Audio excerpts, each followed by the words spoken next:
최근 아동학대로 인한 아동 사망 의심 사건이 여러 건 발생하면서 국민들께서 큰 충격과 안타까움을 학대 위험의 조기 발견과 처벌 관련 법령 개정, 필요한 서비스 지원 등 영유아와 전수조사를 5월부터 시작하며 2세 이하 아동의 가정 방문 시에는 전문 인력이 동행하여 조사의 실효성을 높이겠습니다.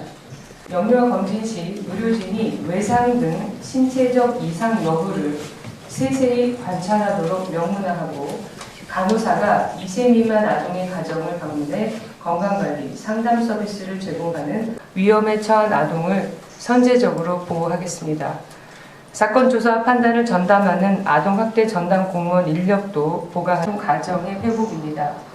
아동학대가 발생하기 전부터 선제적으로 개입 지원하여 학대를 예방하겠습니다. 아동수당 등 양육 지원 것으로 판단된 경우에도 양육 코칭, 상담 서비스 등 예방 서비스를 제공하겠습니다.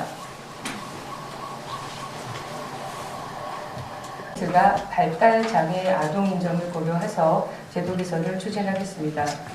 장애 아동 보호에 적합한 시설을 갖춘 특화 쉼터를 확대하는 한편 아동학대 공간이 가정 내에서 발생하고 있어 부모님들의 역할이 어느 때보다도 중요합니다. 아이를 독립된 인격체로 존중하고 내 아이뿐만 아니라 주변의 아이들을 따뜻한 시선으로 살펴봐 주시기를 부탁드립니다. 감사합니다. 그런 경우가 있었죠. 아동을 이제 바꿨는데 이럴 때는 저희가 어려운 사례는 좀 아동보호 전문기관의 전문 인력을 좀 동반하려고 합니다. 아까 말씀드린 대로 2세 이하의 가정을 방문할 때는 만들려고 그렇게 노력을 하고 있습니다. 근데 근본적으로 정말 의도적으로 막 일부러 바꾸려고 하는 것들을 사실 캐치하기 어려운 점은 좀 한계가 있다고 생각을 하는데요. 있어서요. 근데 지방 공무원 이셔가지고 저희가 관계부처하고 인력 증원에 대해서는 지금 논의를 하고 있고요. 구체적으로 지역 간 편차를 줄이는데 그다음에 너무 늘어난 한 지역에 담당하시는 분이 또 조사를 하는데 이 아동들은 매년 저희가 하고 있는 그 전수조사의 그 대상의 범위 내에서 할 수 차수 조정이라든지 지역 간 편차를 좀 조정할 필요가 있고 그에 따라서 조정을 하면 무리 없이 진행할 수 있다고 판단하고 있습니다.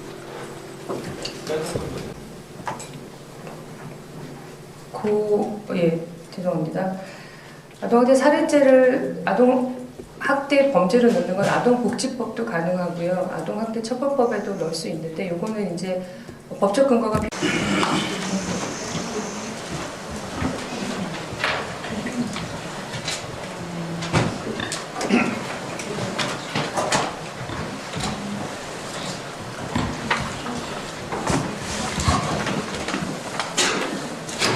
안녕하십니까. 보건복지부 홍보교육장관입니다. 지금부터 아동학대 예방 및 대응 강화 방안 관련 브리핑을 시작하겠습니다. 오늘 브리핑은 이슬한 보건복지부 제1차관이 진행하며 김윤경, 윤인지 통역사의 수어 통역이 제공됩니다. 먼저 이슬한 제1차관이 아동학대 예방 및 대응 강화 방안에 대해 설명하겠습니다.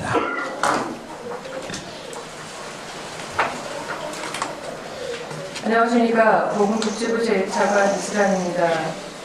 최근 아동학대로 인한 아동 사망 의심 사건이 여러 건 발생하면서 국민들께서 큰 충격과 안타까움을 느끼셨을 것으로 생각합니다. 중앙부처로서 무거운 책임감을 느끼고 있습니다. 오늘은 아동학대를 예방하고 피해 아동이 안전하고 건강하게 성장할 수 있는 사회를 만들기 위해 관계부처와 함께 마련한 대응 방안을 말씀드리겠습니다.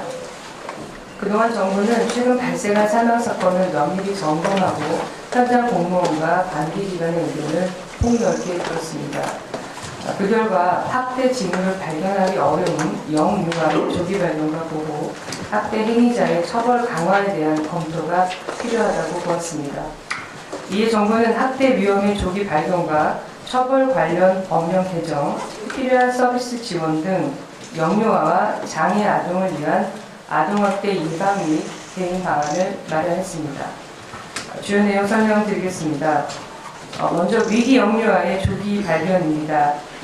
예방접종, 건강검진 등 의료 서비스가 집중적으로 필요한 영유아의 특성을 고려하여 의료기관에 진료 기록이 없는 6세 이하 아동 약 5만 8천 명에 대한 전수조사를 실시합니다. 전수조사는 5월부터 시작하며 2세 이하 아동의 가정 방문 시에는 전문 인력이 동행하여 조사의 실효성을 높이겠습니다. 동시에 의료정보를 절대지표로 활용하고 위기아동 발굴 변수를 정기적으로 검증하는 등 발굴 모형도 개선해 나가겠습니다. 의료, 보육, 교육, 서비스 연계를 강화해 위기 상황을 신속히 발견하겠습니다. 영유아 검진 시 의료진이 외상 등 신체적 이상 여부를 세세히 관찰하도록 명문화하고 간호사가 2세 미만 아동의 가정을 방문해 건강관리, 상담 서비스를 제공하는 생애 초기 건강관리 사업을 확대하겠습니다. 어린이집의 장기 방치, 무단 결석 관리를 강화하고 취약 아동의 정보 연계는 전산화하며 입학 연기 신청 시에는 아동을 동반하는 등 관련 절차도 정비하겠습니다. 다음은 피해 아동 보호와 지원입니다. 인프라 부족 지역을 중심으로 학대 피해 아동 쉼터를 확충하고 영유아 특화 쉼터도 시도별로 한 개씩 운영하겠습니다. 학대 발생 시 아동을 분리하는 요건을 개선하여 위험에 처한 아동을 선제적으로 보호하겠습니다. 사건 조사 판단을 전담하는 아동학대 전담 공무원 인력도 보강하겠습니다. 아동학대 중요성을 고려해 아동학대 사례 및 아동학대 치사 범죄의 법정형을 강화하는 한편 자녀 사례를 아동학대 범죄로 명시하여 사례 시도로부터 생존한 아동이 보호받을 수 있도록 법적 근거를 명확히 하겠습니다. 이와 함께 올해 8월 시행되는 아동학대 의심 사망 사건 분석 제도를 차질 없이 운영하기 위해 위원회 구성 등 사전 준비도 철저히 하겠습니다. 셋째, 아동학대 예방과 피해 아동 가정의 회복입니다. 아동학대가 발생하기 전부터 선제적으로 개입 지원하여 학대를 예방하겠습니다. 아동 수당 등 양육 지원 급여 신청 시 부모 교육을 안내하고 찾아가는 교육도 강화하여 교육의 접근성을 높이겠습니다. 아동학대 신고 조사 결과 아동학대가 아닌 것으로 판단된 경우에도 양육 코칭, 상담 서비스 등 예방 서비스를 제공하겠습니다. 재학대 예방을 위한 가정 회복도 강화하겠습니다. 고위험 가정 대상 맞춤형 사례관리 사업을 확대하고 가족 휴식 프로그램을 제공하여 가정이 안전한 보금자리가 될 수 있도록 하겠습니다. 사례관리를 전담하는 아동보호 전문기관을 확충하고 사례관리 절차도 개선하여 실효성을 높이겠습니다. 넷째, 장애아동 학대 대응 강화입니다. 장애아동 학대 사건의 87%가 발달장애 아동인 점을 고려해서 제도 개선을 추진하겠습니다. 장애아동 보호에 적합한 시설을 갖춘 특화쉼터를 확대하는 한편 아동학대, 장애인학대 관련 종사자에 대한 상호 교육과 소통을 통해 대응 체계 간 협력을 강화하겠습니다. 존경하는 국민 여러분, 아동학대는 단순히 한 아이의 유년 시절을 아프게 하는 사건에 그치지 않습니다. 성인이 된 후에도 삶의 전반에 치유하기 힘든 영향을 미치는 중대한 사회적 문제입니다. 아동학대 대부분이 가장 안전해야 할 공간인 가정 내에서 발생하고 있어 부모님들의 역할이 어느 때보다도 중요합니다. 아이를 독립된 인격체로 존중하고 훈육이라는 이름 아래 가해지는 어떠한 폭력도 정당화될 수 없음을 우리 모두가 엄중히 인식해야 합니다. 아동이 안전한 사회를 만드는 것이 국가의 기본적 책무입니다. 정부는 그 무거운 책임을 잊지 않고 사각지대 없는 촘촘한 감시 체계를 구축하고 피해 아동에 대한 보호와 회복 지원에 총력을 다하겠습니다. 국민 여러분께서도 내 아이뿐만 아니라 주변의 아이들을 따뜻한 시선으로 살펴봐 주시기를 부탁드립니다. 감사합니다. 지금부터 질의응답 시간을 가지겠습니다. 배석자들께서는 단상 위로 올라와 주시기 바랍니다.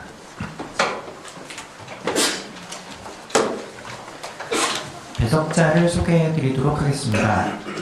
보건복지부 이상진 인구아동정책관, 교육부 나현주 학생지원총괄과장, 박혜원 교육보육과정지원과장, 법무부 차경자 여성아동인권과장, 성평등가족부 이윤아 가족정책관 직무대리, 경찰청 여계명 여성안전기획과장, 김상민 가정폭력정책계장, 이혜수 가정폭력학대수사계장이 배석하였습니다.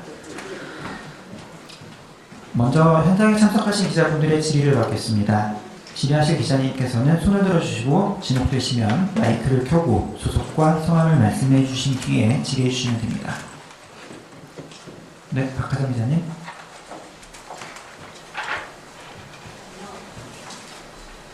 안녕하세요. SBS 박하정이라고 합니다.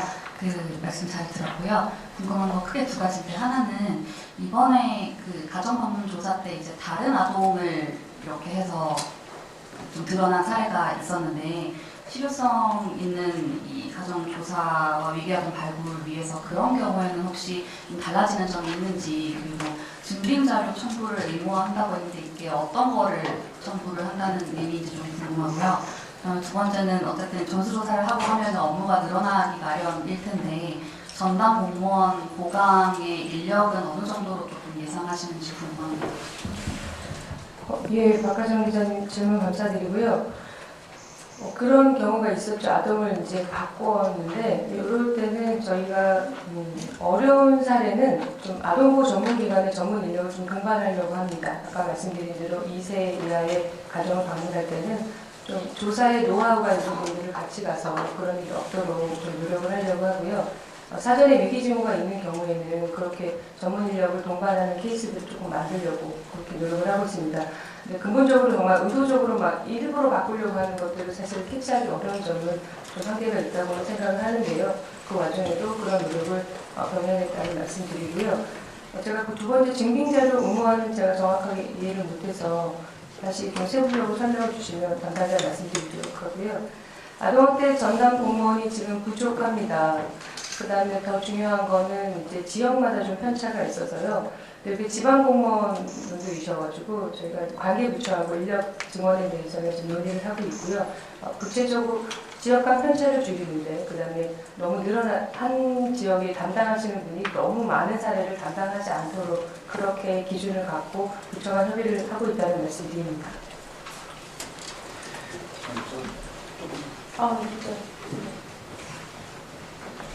네, 이번에 인구아동 정책관 이상진입니다.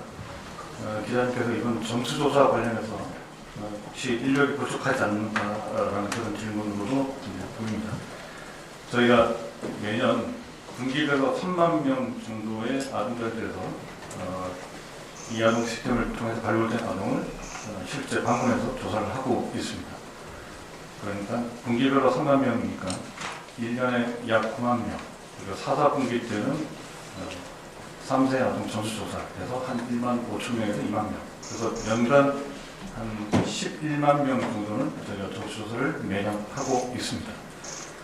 이번에 의료 이용을 하지 않을까, 예방접종을 하지 않는 아동에 대해서 전수조사를 하는데, 이 아동들은 매년 저희가 하고 있는 그 전수조사의 그 대상의 범위 내에서 할 수 있기 때문에 큰 지장은 없다고 보고요. 그 다음에 우선순위에 따라서 차수 조정이라든지 지역간 편차를 좀 조정할 필요가 있고, 그에 따라서 조정을 하면 무리 없이 진행할 수 있다고 판단하고 있습니다.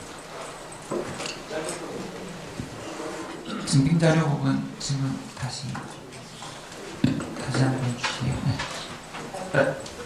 아동학대 교육과정 모두순이라고 합니다. 증빙자료 부분 관련돼서 잠깐 답변드리겠습니다. 말씀대로 지금 현장에서 실제 조사를 나갔었을 때 아이를 보고 하는 부분들인 게 조금 그동안에 약간 형식적으로 운영됐던 부분들도 실질적으로 존재를 합니다. 저희들이 현장 관계자나 공무원분들하고 얘기를 들었을 때, 그래서 저희들이 기본적으로 현장 조사를 나갔을 때 그 가정 내로 들어가서 조사를 하거든요. 그래서 가정에 들어갈 수 있는 부분에 대한 어찌 보면 현관문 안쪽에 있는 기본적인 사진이라던가 그리고 녹취 같은 부분들도 일정 부분 현행법상으로 가능한 부분들이 있습니다. 그래서 조사 과정에서 그런 부분을 강화하고 저희들이 기본적으로 지자체 공무원들이 이제 나갔었을 때 그런 것들을 입력을 해야 그 현장 공격이든 아니면 살해든 학대든 그렇게 연결될 수 있도록 그렇게 프로시저를 어찌 보면 조금 더 타이트하게 만들어서 그런 조사들의 실효성을 높일 수 있는 쪽으로 그렇게 준비를 하고 있습니다. 네, 성정 기자님. 네, 안녕하세요. 저 연합뉴스의 성성호입니다. 아동학대 법정형 강화는 앞으로 어떤 절차를 거치게 되는 거고, 그리고 또 향후 일정 어떻게 되는지 궁금하고요.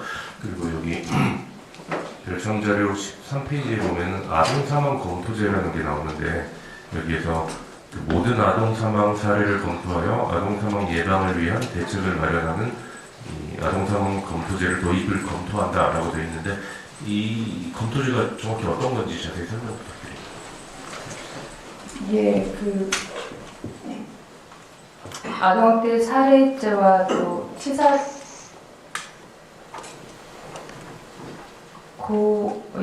죄송합니다.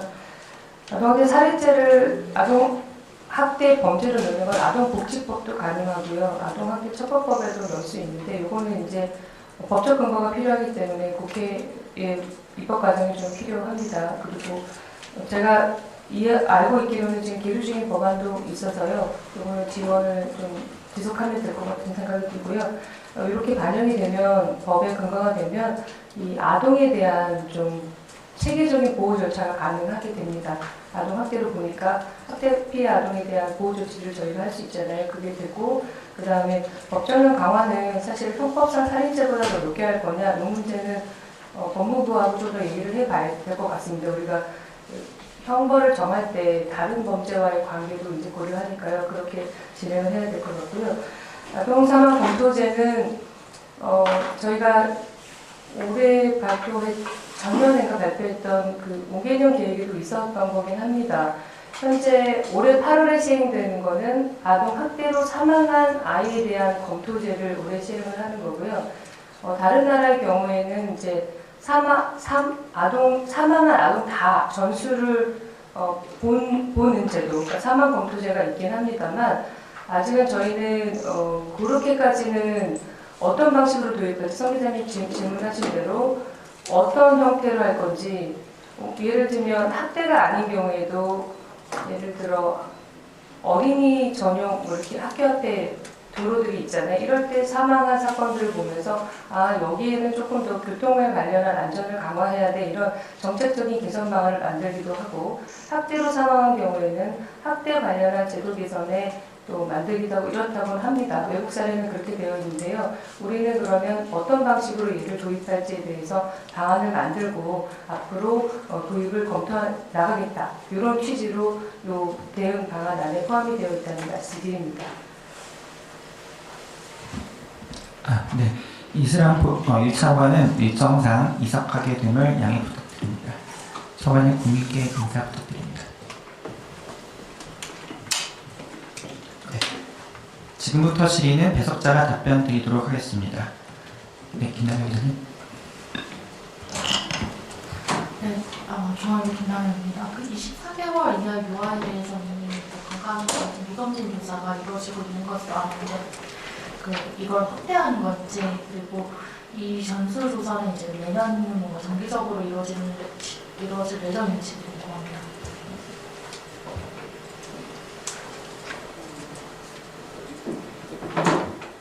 아동학대 대응과장 오조수입니다. 지금 말씀하신 대로 현재 2세 미만에 대해서는 의료 미용 관련된 부분이 있는데요. 지금 말씀드린 이번에는 6세 이하, 어찌 보면 본인의 상태를 직접 표현하기 어려운 영유아 대상으로 저희들이 확대했다고 말씀드리고 이해를 해주시면 될 것 같습니다. 그래서 대상자 숫자라던가 이제 연령이 확대됐다고 이해를 해주시면 우선은 될 것 같다는 생각이 들고요. 그래서 두 번째 질문이 계속 여부 부분에 대해서는 저희들이 일단은 올해는 아시다시피 올 초에 그리고 과거에 있었던 이전의 사건 부분 때문에 전수조사를 우선 타겟팅으로 2, 3분기 진행이 되는데, 저희들이 그 자료에도 있지만 이 상관관계, 그러니까 지표들이 다양하게 있지만 그 중에서도 실제 아동 학대라던가 아이 안전과 관련된 지표들하고 중요한 부분들이 연관되는 거는 저희들이 모형의 가중치 부분이 그동안은 2세 미만에서는 일정 부분 절대 지표를 썼던 부분들입니다. 그래서 그런 부분들인 거를 영유아 쪽에서는 저희들이 의료 관련된 부분은 절대 지표를 확대를 하고, 그리고 전체적으로 다른 지표들 중에서도 조금 더 상관관계 높은 부분들의 지표를 가중치를 변경하는 식으로 해서 모형들은 계속 개선하면서 저희들이 이 계속적으로 그 조사는 확대 진행할 예정입니다. 네, 현장들이 더 있으실까요? 네. 얘기한다. 네, 머니투데이 황예림입니다. 호수아 얘기. 어쨌든 전수조사 확대하는 것도 하는 건데 그 내용 측면에서 구체적으로 뭐가 달라지는지 아직 잘 모르겠어가지고 실제 공무원이 이제 방문했을 때 이전에는 그냥 형식적으로 했다면 앞으로는 구체적으로 뭐 어떤 거를 확인할 거고, 그리고 아동보호 전문기관 전문가가 동행을 하는 게 어느 정도의 실효성이 있을 거라 생각하는지 궁금합니다.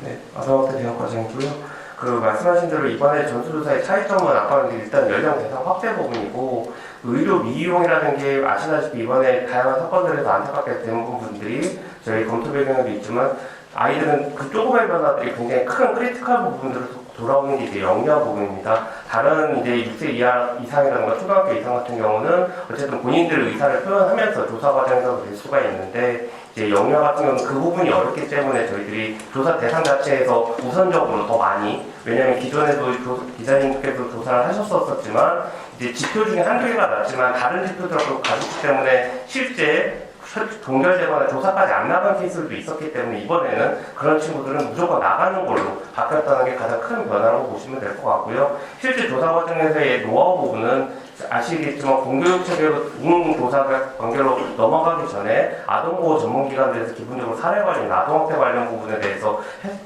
계속적으로 조사 그리고 사례 관리를 진행을 했었습니다. 그러다 보니까 저희들이 그 분들한테 이제 협조 부분을 이제 사전에 구해서 저희들이 협력을 해가지고 2세 미만에 대해서는 같이 나가서 실제 부모님들이나 이제 아이들 상태를 봤을 때 아무래도 경험적이라든가 그런 학대 케이스들을 많이 봐왔던 분들이 같이 나가기 때문에 조금 더 그런 부분에 캐치를 높이려고 하고요. 아까 답변 조금 못 드렸던 부분들은 저희가 이번에 하는 게 특히 이제 의료적 서비스랑 많이 연결을 하다 보니까 앞으로는 아이들 나가는 부분에 있어서 그런 의료 서비스 부분과의 접점이라든가 관계성도 조금 더 크로스 체킹을 하면서 실효성 있게 좀 보려는 게 변화의 방향이라고 말씀드릴 수 있을 것 같습니다. 제가 궁금했던 거는 그 조사를 나갔을 때 그 현장에서 뭐가 달라지는지. 그러니까 현장을 말씀드린 것처럼 우선은 그동안 못 나갔던 아이들 기존의 지표 선정 방식으로 나가게 되는 이제 숫자가 늘어나는 부분을 말씀드렸고요. 현장 나갔을 때 아까 말씀드린 것처럼 지금은 아동학대 전담 공무원이 나가는 게 아니라 읍면동에 있는 그냥 그 사회복지 공무원분들이 나가는 거예요. 그러다 보니까 조사를 나갔었을 때 아무래도 이제 가정에 보고 이제 아이 그냥 외관상 보시고 하는 부분이니까 형식적인 부분으로밖에 되지 않았던 부분도 솔직히 좀 하고 아무래도 전문성이 좀 떨어지는 부분들이 있었습니다. 그런 부분들에 있어서 이제 혼자 나가시는 게 아니라 아까 말씀드린 아동보호 그 전문기관에 있는 분들하고 같이 나가게 되면 그분들이 동행하면서 같이 아이를 체킹해 줄 수 있는 부분들이 이렇게 바뀌는 거거든요. 크게 2세 이하에 대해서는. 그래서 조금 더 저희들이 위험 요소를 캐치할 수 있는 부분들, 그런 부분들이 이게 가장 크게 변하는 부분이라고 말씀드릴 수 있을 것 같습니다. 네, 현장들이 더 없으시면 온라인으로 전달된 기자분들의 질의를 말씀드리겠습니다. 먼저 머니투데이 정인지 기자님의 질의입니다. 아동복지법에서 아동학대의 정의에 대해 방임 등이 모호하다는 지적이 많습니다. 사망 관련 외에 아동학대의 정의에 대해 강화하실 계획은 없을까요? 네. 아동학대 대응 과정 답변 드리겠습니다. 최근에 방임 관련된 부분에 대해서도 저희들도 고민이 많이 되고 있는데요. 작년에도 관련된 부분에 있어서 사건이 있었고 올해도 아시다시피 특정 지역에서 20개월 아이가 영양실조 부분도 실질적으로 약간 신체적 이 방임의 성격이 나오는 부분들이 있었습니다. 방임에 대해서는 저희들이 작년에 관련된 연구를 한 차례 진행을 했었는데 그냥 결론만 간단하게 말씀드리면 방임은 아직도 조금 사회적 합의가 좀 필요한 부분들이 존재를 합니다. 그래서 저희가 행정적으로 생각하는 거는 방임의 카테고리 중에서 조금 명확하게 말 그대로 생명과 관련된 부분이랑 이어지는 부분들을 우선적으로 방임 개념으로 좀 포함을 하려는 부분은 실무적 검토는 진행이 되고 있고요. 근데 그 전 단계 때가 말씀드린 것처럼 연구 단계에서 모호성이 있다 보니까 사회적 합의 부분이나 공론화 부분이 좀 필요한 부분들이 있습니다. 방임에 대해서. 그래서 그런 부분의 절차를 좀 진행하면서 저희들이 방임 부분에 대해서도 검토를 할 예정입니다. 네, 다음으로 한국일보 박경담 기자님의 질의입니다. 24시간 어린이집 장기 방치 아동 현황 점검과 관련해 정당한 사유는 어떤 것일까요? 또 장기간 기준을 1개월이라고 했는데 하루 기준으로는 어린이집에서 몇 시간을 보내야 장기 방치로 보는지요? 네, 교육부 교육과정 지원과정 박혜원입니다. 그 24시간 어린이집 같은 경우에는 부모의 야간 경제활동이나 한부모 또는 조선가정 등의 사유로 불가피하게 주간 보육, 그러니까 아침 7시 반부터 저녁 7시 반, 야간 12시간 보육, 9시 반부터 이길 7시 반까지를, 그러니까 이 24시간을 있는 아동이기 때문에 시간 기준을 24시간으로 보시면 되고요. 이 정당한 사유 부분은 연락이 되지 않는 뭔가 원양어선을 타거나, 그러니까 원래는 이 보호자가 어느 기간 동안 이제 그런 어떤 이유로 연락을 할 수 없다라는 이제 정당한 사유를 미리 사전 고지하지 않고 이제 연락이 되지 않는 경우에는 이 부분에 대해서 이제 보호자 연락이나 이런 걸 시도하고 그게 안 되면 이제 아동복지법상 보호조치 의뢰를 하는 저희가 그런 절차가 이미 마련되어 있습니다. 근데 실제로는 저희가 현황을 볼 때는 이런 경우는 거의 일어나지 않는 걸로 보고는 있는데요. 이런 부분에 대해서 좀 더 점검하고 이 기간을 연락되지 않는 기간을 1개월에서 필요할 경우에 2주 정도를 이제 단축하는 부분에 대해서 현황 점검이나 이 기간에 대해서는 그 현장하고 좀 조사를 통해서 이 방치 기간 부분을 좀 단축하는 논의를 하려고 합니다. 네, 다음으로 미관부사 이승덕 기자님의 질의입니다. 네, 간호사가 아동을 방문하는 생애 초기 건강관리 사업은 기존에 어느 정도로 제공되고 어느 정도로 확대하는지 궁금합니다. 예, 그 조기 발견 강화 부분에 있는 생애 초기 건강관리 사업은 간호사와 사회복지사가 만 2세 미만 가정에 방문을 하고 있고요. 그 2세 미만 그 부모님들의 양육 역량이나 이런 걸 본 다음에 최대 이제 2년 동안 20회 이상 방문을 하는 사업입니다. 현재 국가 보조 사업으로는 73개 지자체에서 시행하고 있고 서울시에서도 자체 사업으로 25개 국가 모두 하고 있어서 약 100여 개의 규모로 지금 커버리지는 약 40% 정도 있고 27년부터 재정당국과의 협의를 거쳐서 저희가 계획하기로는 연간 약 20여 개 지자체씩 확대를 계획하고 있습니다. 이상입니다. 네, 최용준 출산정책과장님 답변해 주셨습니다. 다음으로 뉴스팸 신도경 기자님의 질의입니다. 아동학대 범죄에 형법상 살인의 죄가 포함되면 무엇이 달라지는지 설명 부탁드립니다. 아동학대 처벌법상 아동학대 살해죄는 형기 하한선이 7년으로 형법상 살인죄 5년보다 처벌이 더 엄격합니다. 처벌 수위가 더 낮은 일반 살인죄가 포함됨으로써 피해 아동 보호나 가해자 처벌 면에서 어떤 법적 차별성이 생기는지 질의 주셨습니다. 법무부 여성아동 인권과장입니다. 먼저 그 아동학대 처벌법상에 아동학대 살해죄가 적용되는 경우는 사전에 아동을 학대한 자가 아동을 살해한 경우에 적용되는 죄입니다. 그래서 아동학대 살해죄 및 미수죄가 성립할 경우에 이 법에서 정하고 있는 피해 아동 보호를 위한 피해 아동 보호 명령이라던가 친권살인 심판 청구를 할 수 있게 되는데요. 현행법에는 아동학대 그 유형에 살인 및 미수죄가 규정되어 있지 않습니다. 상해, 폭행 등의 유형만 포함되어 있는 상황인데요. 이러한 경우 발생되는 문제가 사전에 아동 학대 행위가 있지 않고 살해 행위만 입증되어 있을 경우에 아동학대 처벌법이 아닌 일반 형법상 살인 및 미수죄로 우유를 하게 됩니다. 그러한 경우에는 특히 이제 미수에 그쳤을 때 생존 아동을 위한 피해 아동 보호 명령이 어려운 상황입니다. 그래서 그러한 점을 감안해서 아동학대 처벌법의 아동학대 유형에 그 살인죄는 미수죄를 포함하는 방안을 검토 중에 있습니다. 그리고 관련 법안이 현재 발의되어 있는 상태여서 향후 법안의 면밀히 검토하고 개정 절차가 진행될 수 있도록 법무부에서 지원을 하도록 할 예정입니다. 네, 다음으로 한국일보 박경남 기자님의 추가 질의 2가지 있습니다. 기존 이 아동행복지원 사업 모델에서 0세에서 6세까지 아동을 조사했던 인원은 연간 몇 명이었는지요? 그리고 조사 방문을 거부할 경우 방문 일자 지정 후 2회 방문을 하는 것과 관련해 첫 번째 방문 다음 얼마 이후에 재방문을 하게 되는지요? 아동학대 대응과정입니다. 우선 첫 번째 질문 주신 6세 이하 아동 같은 경우는 작년에 조사 아동이 89,070명이었습니다. 이하동으로. 그때 6세 이하 아동은 52,090명으로 약 58.5%가 이제 6세 이하 아동이었다고 말씀을 드리고요. 다만 여기서의 6세 이하 아동은 아까 말씀드린 그 의료 미용 그거를 절대 지표로 썼다기보다는 다른 지표들하고의 기존의 모형 발굴 지표로 표현됐다, 그 발굴된 인원이라는 걸 우선 말씀을 드립니다. 그리고 두 번째 질문 주신 부분에 대해서 첫 번째 방문 이후에 이제 두 번째 방문까지 기간에 대해서는 그래서 지침상 며칠 이내라고 이렇게 표현을 쓰지 않고 현장 판단 부분으로 맡기고 있는데 당연하지만 이 부분에 대해서도 저희들이 모형 개발이라는 거 갔었을 때 좀 상식적인 수준에서 그 후속 부분이 연결이 돼야지 이제 위기를 발견할 수 있으니까 그런 부분은 저희들이 권고 수준으로 지금 준비를 하고 있습니다. 네, 다음으로 한국일보 원나라 기자님께서 3가지 질의 주시는데요. 첫 번째 질의 먼저 전달해 드리겠습니다.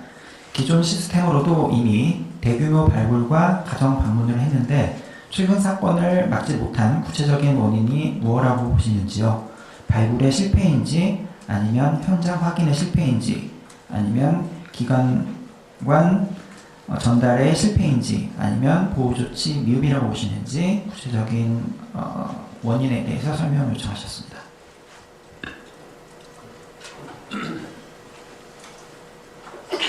네, 답변 드리겠습니다. 오늘 저희가 대책을 보시면 아시겠지만 저희들이 기존의 모형 개선 부분까지 중장기로 말씀을 드렸잖아요. 그러니까 저희가 그동안 발굴을 했던 모형이라던가 그 부분에 있어서 저희들이 어찌 보면 전달 체계나 저희들이 발굴 자체의 모형에 한계성이 있었던 부분은 분명히 존재를 한 것 같습니다. 그렇기 때문에 올해 2, 3분기 때 의료 부분을 좀 타겟팅해서 저희들이 조사를 하고 그 이후에도 저희들이 지표 상관성을 높이는 모형으로 모형 변경을 진행을 하겠다고 말씀드린 부분이 지금 질문 주신 부분에 대한 답변 드리겠습니다. 네, 원다라 기자님의 추가 질의입니다. 방문 거부 가정에 대한 경찰 수사 의뢰 기준은 생기는데 전담 직원의 부실 방문이나 허위 보고 책임 기준도 같이 만들어지는지 질의 주셨습니다. 아까 박하성 기자님 질문 주셨던 부분에 대한 답이 이 부분에 대한 일정 부분일 것 같은데요. 저희들이 실질적으로 조사의 실효성을 높이기 위해서 아까 말씀드린 대로 필수적인 요건들 부분인 거를 저희들이 준비를 하려고 합니다. 그게 아까 말씀드린 대로 출입문 부분에 대해서 안쪽에 대해서 사진이나 아니면 녹취록이나 그러니까 무슨 얘기냐면 이제 기자님께서 지적을 해주시는 부분은 못 지켜졌을 때 부분에 대해서 이제 처벌이나 이제 기준 부분이긴 한데 이렇게 되면 저희들이 아시는 읍면동 공무원들이 아까 업무 부하나 그런 부분도 있기 때문에 당연히 나중 부분에서 문제가 되는 부분에 대해서는 지적을 받고 관련된 거는 당연한 부분이고요. 하지만 저희들이 좀 더 포커싱을 잡는 부분은 아예 처음 나갔었을 때 저희들이 어떤 항목 체크리스트를 충족을 해야만 그 조사가 마무리될 수 있도록 그런 쪽으로 나눠놔야 현장에서 공무원분들도 조금 더 그 부분에 있어서 그 본인들이 조금 더 그 엄격하게 하면서도 그런 부담을 줄일 수 있는 부분으로 갈 수 있을 것 같아서 저희가 아예 조사 체계 자체를 조금 더 타이트하게 그 리스트업을 해서 그거를 충족해야 마무리될 수 있도록 그렇게 좀 만들어 보려고 합니다. 네, 원다라 기자님의 3번째 질의입니다. 전담 공무원의 적정 인력 배치와 관련해 적정 기준을 몇 건으로 보시는지요? 1인당 담당 사례 건수를 몇 건까지 낮출 계획인지 질의 주셨습니다. 네, 현재 저희들이 지자체 쪽에 공고하는 거는 이제 1인당 50건으로 이제 하고 있습니다. 그 50건 자체에 대해서는 전문가분들도 그거 자체가 문제라고는 보진 않으시는데요. 다만 저희들이 집중하고 있는 부분은 평균이 50이거든요. 그러니까 평균 현장에 빠질 수 있는 게 지역에 따라서 어떤 곳은 이제 연간 하는 건수가 이제 20건 미만인데도 있는 거라면 어떤 지역 같은 경우는 100건 이상. 그러니까 이 갭이 굉장히 큰 부분이 문제입니다. 그래서 저희들이 집중하고 있는 거는 전담 공무원 한 명당 말 그대로 그 평균 부분으로 업무량이 해야지 실질적인 아동 보호라든가 그 케어가 가능하기 때문에 그 부분에 있어서 저희들이 그 필요 지역이라든가 그런 부분으로 집중을 해서 저희들이 공고라든가 지자체 부분과 협의를 진행하려고 합니다. 50건 기준의 그 기간이 있을까요? 예, 1년에 50건 기준으로 하고 있다는 말씀드립니다. 다음으로 뉴시스 강진아 기자님의 질의입니다. 전수조사 아동 58,000명은 언제부터 언제까지 집계된 수치인지, 전수조사를 5월에 시작해 완료 시기를 언제로 잡고 있는지 궁금합니다. 전수조사를 통해 발굴된 아동에 대한 후속 조치는 어떻게 진행될지 질의 주셨습니다. 네, 저희가 지금 5.8만 명 같은 경우는 어찌 보면 지금 현재 기준으로 저희들이 산출을 했었을 때 그 인원이 나온 부분입니다. 아까 말씀드린 대로 저희가 추가로 결정자를 드렸었는데 의료기관 미용 같은 경우는 이제 최근 1년이잖아요. 그래가지고 그 부분들에 대한 기준은 저희들이 이 대책을 만들면서 저희들이 산출했기 때문에 그렇게 보면 되실 것 같고요. 이제 5월에 시작해서 완료 시기는 저희들이 기본적으로 이번에 집중적으로 6세 미만 전수조사는 2분기, 3분기까지 해서 저희들이 일단 마무리를 하려고 하고요. 후속 조치라는 부분들은 당연하지만 저희들이 그 현장에 이제 나갔을 때 그때 하는 거지. 그걸 모아서 정리해서는 당연히 저희들이 4분기 때 정리를 하겠지만 각각 케이스를 나갔을 때 그 상황에 맞춘 현장 동결이라든가 아니면 서비스 연계 아니면 아동학대 신고 그 부분은 이제 조사 나가는 이제 케이스마다 했었을 때 바로바로 이루어질 수 있도록 그렇게 진행을 할 예정입니다. 네, 강진아 기자님의 추가 질의입니다. 2세 이하 아동의 가정 방문 조사 시 아동보호 전문기관 종사자가 동행을 하게 되는데 지역별로 인력풀 확보가 가능한지 질의 주셨습니다. 네, 저희가 이번 대책을 준비하면서 아까 서두에 말씀드린 것처럼 관계기관과 현장공무원이든 수련 과정에서 당연히 아동보호 전문기관들과도 협의를 진행을 했습니다. 그래서 아동보호 전문기관에서도 최근 일어난 일련의 상황들이 아동보호 전문기관이 조금 더 역할을 같이 해주시는 부분을 공감을 해주셨고요. 지금 같이 인력풀 부분에 대해서 말씀을 해주셨는데 이 부분 때문에도 저희들이 대책 발표 전에 사전 협의를 진행을 했었고 그 부분에서 된 게 이제 건바이 건식으로 저희들이 하게 되면 아마도 아보전에서도 기본적으로 역할은 사례 관리나 상담이기 때문에 갑자기 뭐 내일 어느 집을 방문하는 그런 건 어렵기 때문에 해당 지역하고 해당 아보전하고 그 전체적인 일정 부분을 조율해서 나가는 쪽으로 그렇게 협의를 했습니다. 네, 다음으로 2대1 반보경 기자님의 질의입니다. 현재 이 아동 행복 시스템을 기반으로는 동사무소에서 여러 업무를 맡는 아동복지 담당 공무원이 전수조사를 나가고 이후 학대 징후가 확인되면 아동학대 전담 공무원으로 이관되는 것으로 알고 있습니다. 해당 프로세스는 여전히 비슷하게 진행이 되는지 아동복지 담당 공무원 인력은 보강되는지 궁금합니다. 그리고 올해 6세 이하 전수조사 때는 어떤 공무원들이 얼마나 파견되는지 질의 주셨는데요. 질문에서 답변이 되긴 했는데 추가로 설명해 주실 부분 있으면 부탁드리겠습니다.